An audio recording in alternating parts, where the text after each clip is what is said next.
Baik, Assalamualaikum warahmatullahi wabarakatuh. Selamat siang semuanya. Perkenalkan, saya Muhammad Hidayat Mandika Suryana dari kelompok 5. Saya akan menjelaskan mengenai jenis-jenis artikel secara umum. Nah, ada 5, yaitu yang pertama adalah narasi, kedua deskripsi, yang ketiga eksposisi, terus ada argumentasi dan persuasi.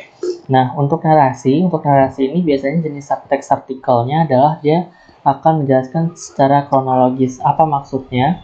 Maksudnya adalah mereka akan menjelaskan bagaimana sih kejadian ini bisa terjadi secara beruntun. Jelaskan secara beruntun.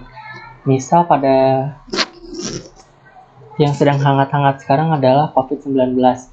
Teks artikel yang bisa kita tarik dari topik COVID-19 yang berbentuk narasi adalah bagaimana si COVID-19 ini bisa masuk ke Indonesia. Nanti yang akan dijelaskan adalah mulai dari runtutan waktunya. Mulai dari bulan Februari sudah desas-desus, misal ya, sudah desas-desus negara tetangga sudah menganggap bahwa Indonesia sudah masuk corona. Lalu pada bulan Maret baru memang benar kejadian bahwa ada pasien yang memang terinfeksi corona dan seterusnya.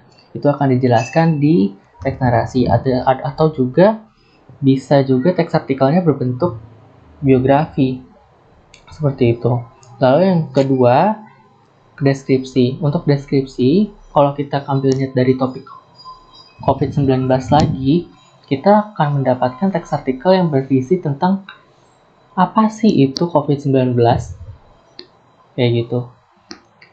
Nanti akan dijelaskan tuh, misal COVID-19 ini bisa terjadi karena apa, lalu apakah dia berhubungan dengan virus lainnya, atau mulai dari mana si COVID-19 ini berasal. Nah, itu akan dijelaskannya di teks artikel berbentuk deskripsi. Lalu yang ketiga maksud saya adalah teks artikel berbentuk eksposisi. Nah, tujuannya dari teks yang berbentuk eksposisi ini adalah untuk memberikan informasi sehingga pembaca yang membaca bisa menambah wawasan. Misal dari topik COVID-19, selain kita tahu apa sih itu COVID-19, kita juga bisa menjelaskan mengenai bagaimana penanggulangannya, bagaimana caranya agar kita tidak terinfeksi COVID-19 ini, misalnya dengan social distancing atau selalu cuci tangan, seperti itu, memakai masker gitu ya. Lalu yang keempat itu teks argumentasi.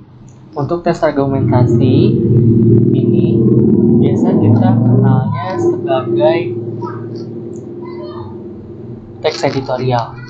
Nah, bisa kita dapatkan biasanya di koran atau media cetak. Nah, untuk ini dia akan menjelaskan mengenai opini si media cetak ini terhadap suatu kejadian tertentu. Misal tadi ya, kita ambil topik COVID-19 lagi.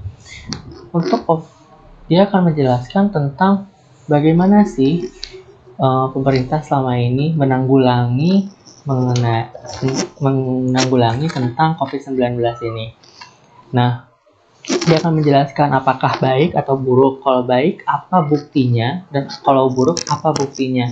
Itu akan dijelaskan data-datanya. Seperti itu. Nanti, pada saat di akhir, nanti akan diberikan kesimpulan. Gitu. Kesimpulan dari apa yang sudah dibahas dan sudah dipaparkan data-data itu. Biasanya kesimpulannya bisa berupa kalimat yang menjelaskan bahwa yang seharusnya dilakukan itu adalah apa, atau tentang kalimat tentang si opini dari media cetak tersebut.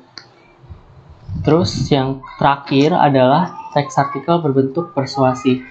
Untuk teks artikel yang berbentuk persuasi biasanya kita itu lebih menjelaskan bagaimana kita mengajak seseorang untuk berbuat sesuatu gitu. Misal kayak untuk contohnya, mungkin kita kenal dengan yang namanya teks advertorial. Nah, teks advertorial ini biasanya mereka akan menjelaskan tentang informasi tertentu, tapi nanti akan diselipkan dengan pembahasan untuk membujuk si pembaca melakukan sesuatu. Misal dengan cara membujuk sesuatu ya, mau itu tentang dia harus membeli produk ini pada akhirnya, atau dia harus melakukan sesuatu pada akhirnya, seperti itu.